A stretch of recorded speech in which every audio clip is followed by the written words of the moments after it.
আসসালামু আলাইকুম। আজকে সকালে একটা বই পড়ছিলাম। খুবই ইন্টারেস্টিং একটা বই। বইটা মূলত উদ্যোক্তাদের নিয়ে। বইটার নামও অনেক মজার। সেটা হচ্ছে 'শরবতে বাজিমাত'। এটা আসলে বিদেশে স্মুদিজ এর বিজনেস নিয়ে একটা স্টার্টআপ গড়ে ওঠে এবং সেটাকে কেন্দ্র করেই বেশ কিছু বিজনেস ওরিয়েন্টেড কথাবার্তা এখানে লেখা আছে। তো পড়তে আ এই ৪ টা লাইন আমার কাছে খুব ইম্পোর্টেন্ট মনে হয়েছে। বিশেষ করে যারা উদ্যোক্তা আছেন, তাদের জন্য খুবই ইম্পোর্টেন্ট এই ৪ টা লাইন। আমি একটু আপনাদের পড়ে শোনাই। আ আপনাদের কাছে ভালো লাগবে এবং এগুলো ফলো করার মতো বিষয়। যেগুলো নিয়ে আমিও অনেক স্ট্রাগল করেছি এবং আমি ড্যাম সিউর যে আপনিও এগুলো নিয়ে স্ট্রাগল করছেন।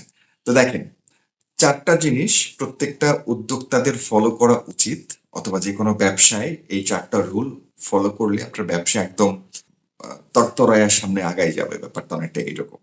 তো দেখেন এটা আপনার সাথে মেলে কিনা। প্রথম যে টপিক বা প্রথম যে রিকোয়ারমেন্ট সেটা হচ্ছে চাহিদাকে অনুসরণ করুন। নিজের চারপাশে তাকান। মানুষের চাহিদা আর তার প্রাপ্যতার মধ্যে কি কোনো ফাঁক-ফোকর আছে? মানে আমি যেটা চাই বা আপনি যেটা চান বা সমাজ যেটা চায় এবং সেটা পাওয়ার মধ্যে কি কোনো ফারাক বা ফাঁক আছে কিনা? দৈনন্দিন জীবনের কোনো সমস্যাটি কি এখনো সমাধান হয়নি? সেই সমস্যার সমাধান কি আপনার কাছে আছে? তার মানে এমন কি প্রবলেম আমাদের লাইফে যেটা এখনো সলভ হয় নাই বাট এটা সলভ করা যায় অথবা আমার কাছে সে সলিউশনটা হয়তো বা আছে। ঠিক যেমন এখন আমের সময় গরমের কালে আমের সময় দেখবেন যে রাজশাহীতে যারা আমের বিজনেস করছে বা যাদের আমের বাগান আছে তারা এখন বড়লোক। কারণ ওই ব্যাপারটাকে সে কাজে লাগিয়েছে যে এই এখন আমের সময়টা বেশি দিন থাকে না। সবাই এখন আম খায়, আমের আচার করে। সো এই আমটাকে ঘিরে এখন অনেক হাইপ। সো যার এক টুকরো আমের বাগান আছে, এই সমস্যাটা সে কিন্তু সলভ করতে পারছে। সো আপনার কাছে কি তার সমাধান আছে কিনা? এটা আমাদের চিন্তা করতে হবে। সবার আগে দেখতে হবে যে আমি মানুষকে কি ফলো করব কি না করব সেটা বাদ দেন। এমন কোন সমস্যা কি আছে যে সমস্যাটাকে আপনি সলভ করতে পারবেন। আপনার কাছে সলিউশনটা আছে। এটা সবার আগে দেখেন। এটা ইম্পোর্টেন্ট। দ্বিতীয় যে টপিকটা সেটা হচ্ছে গ্রাহককে জানুন। যারা আপনার কাস্টমার তাদেরকে একদম কাছ থেকে জানার চেষ্টা করেন।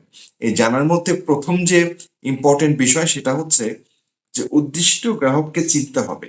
সবথেকে ভালো হয় যদি গ্রাহকটি আপনি নিজেই হন কিংবা আপনার কোনো বন্ধু-বান্ধব।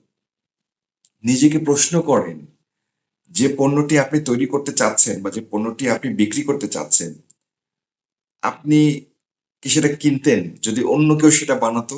দ্যাট মিনস আমরা মনে করি যে আমাদের পণ্য ওয়ার্ল্ড ক্লাস, দুনিয়ার সবথেকে সেরা প্রোডাক্ট আমরা বানায় ফেলছি। এখন এটা আমি সেল করব। বাট আপনি চিন্তা করেন যে আপনি কি ওইটা টাকা দিয়ে কিনতেন কিনা? এই প্রশ্নটা করা খুবই ইম্পোর্টেন্ট আমাদের জন্য। প্রত্যেকটা উদ্যোক্তাদের কাছে। চাই আপনি সার্ভিস সেল করেন, চাই কোনো প্রোডাক্ট সেল করেন বা যেকোনো কিছু। আপনি জিজ্ঞেস করেন যে আপনি আপনার জন্য সেটা আপনি কিনবেন কিনা? ৩ নাম্বার যে পয়েন্টটা, এটা নিয়ে আমিও অনেক স্ট্রাগল করেছি। আমার মনে হয় যে ইয়াং এন্টারপ্রেনিউর যারা, তারা সব্বাই যখন বয়স কম থাকে সব্বাই এটা নিয়ে স্ট্রাগল করে। সেটা হচ্ছে ইউনিক কিছু তৈরি করা, ইনোভেশন করা। একদম ফাটায় ফেলবো। দুনিয়ায় কেউ যেটা কোনোদিন করে নাই সেটা আমি একাই করব। করে একদম দেখায় দিব যে আমি কি জিনিস।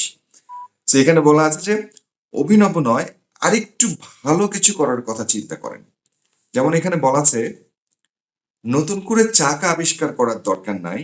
চাকাটাকে কেবল একটু ভালো করতে হবে।